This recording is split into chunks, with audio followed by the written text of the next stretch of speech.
Naquele tempo, contava Luís Tinoco, de 21 anos. Era um rapaz de estatura miã, olhos vivos, cabelos em desordem, língua inesgotável e paixões impetuosas. Exercia um modesto emprego no foro, donde tirava o parco sustento, e morava com o padrinho cujos meios de subsistência consistiam no ordenado de sua aposentadoria. Tinoco estimava o velho Anastácio e este tinha ao afilhado igual afeição. Luís Tinoco possuía a convicção de que estava fadado para grandes destinos, e foi esse durante muito tempo o maior obstáculo da sua existência. No tempo em que Dr. Lemos o conheceu, começava a arder-lhe a chama poética. Não se sabe como começou aquilo. Naturalmente, os louros alheios entraram a tirar-lhe o sono. O certo é que um dia de manhã acordou Luís Tinoco, escritor e poeta. A inspiração, flor abotoada ainda na véspera, amanheceu pomposa e viçosa. O rapaz atirou-se ao papel com ardor e perseverança, e entre as 6 horas e as 9, quando foram chamar para almoçar, tinha produzido um soneto, cujo principal defeito era ter 5 versos com sílabas de mais e outros 5 com sílabas de menos. Tinoco levou a produção ao Correio Mercantil, que a publicou entre os a pedido. Mal dormida, entremeada de sonhos interruptos, de sobressaltos e ânsias, foi a noite que precedeu a publicação. A aurora raiou enfim, e Luís Tinoco, apesar de pouco madrugador, levantou-se com o sol e foi ler o soneto impresso. Nenhuma mãe contemplou o filho recém-nascido com mais amor do que o rapaz leu e releu a produção poética, aliás decorada desde a véspera. Afigurou-se-lhe que todos os leitores do Correio Mercantil estavam fazendo o mesmo, e que cada um admirava a recente revelação literária, indagando de quem seria esse nome até então desconhecido.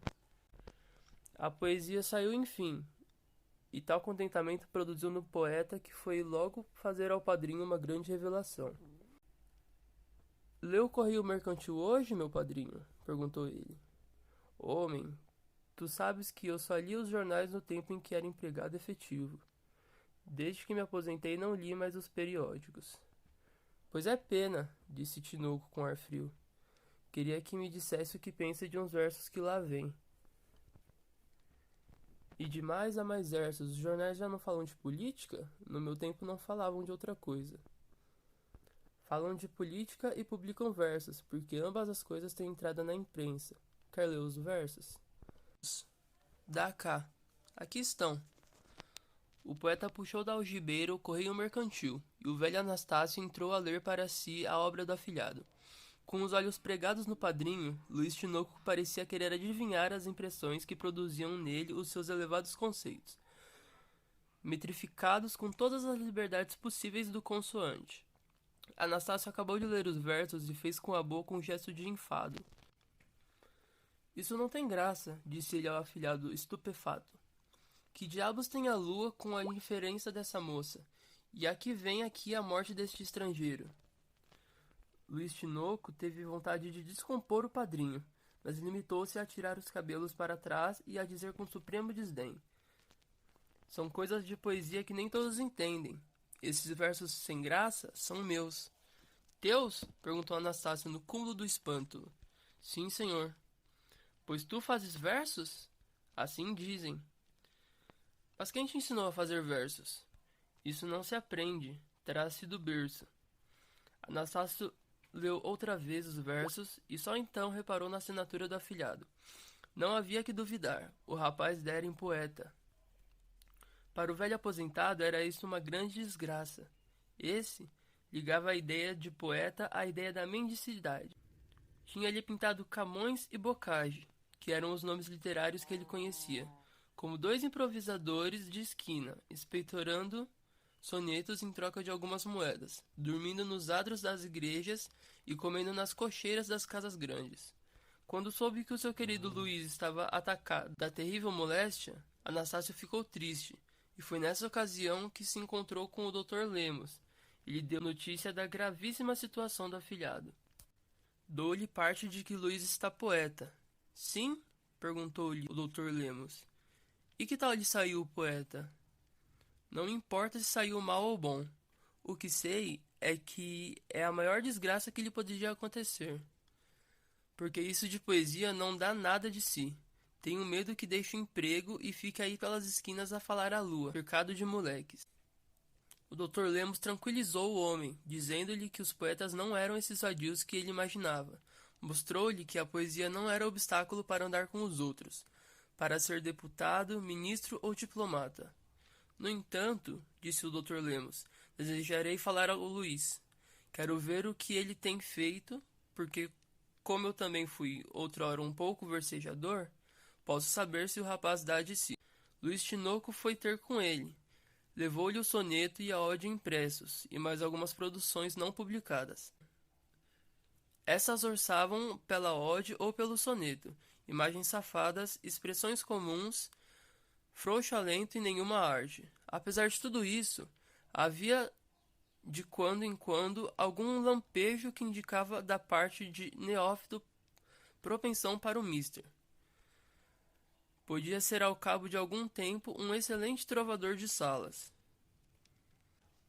O Dr. Lemos disse-lhe com franqueza que a poesia era uma arte difícil e que pedia longo estudo, mas que, a querer cultivá-la a todo o transe, devia ouvir alguns conselhos necessários.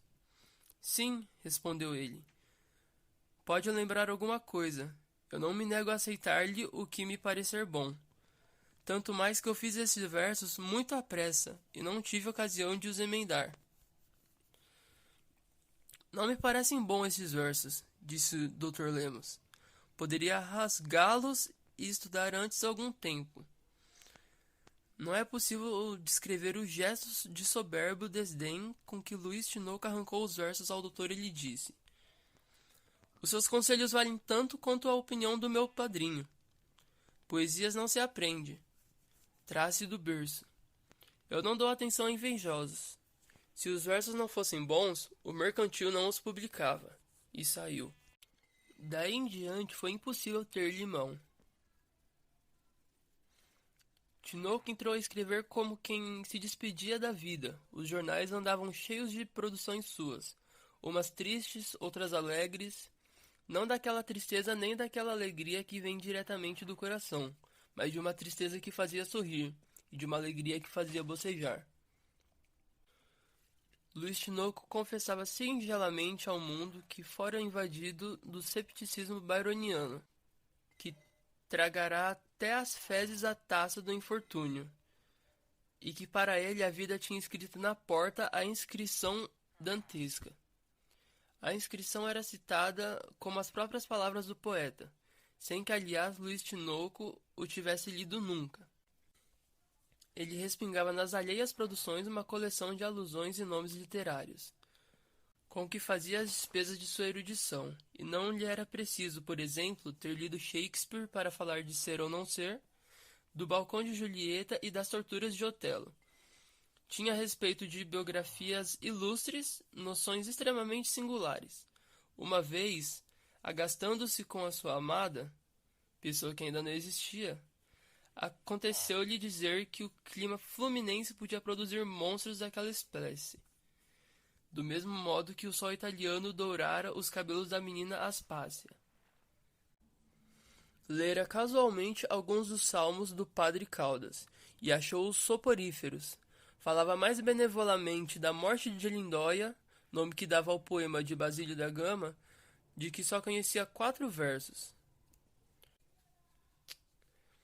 Ao cabo de 5 meses tinha Luís Tinoco produzido uma quantia razoável de versos, e podia, mediante muitos claros e páginas em branco, dar um volume de 180 páginas. A ideia de imprimir um livro sorriu-lhe. Daí a pouco era raro passar por uma loja sem ver o mostrador de protesto assim concebido.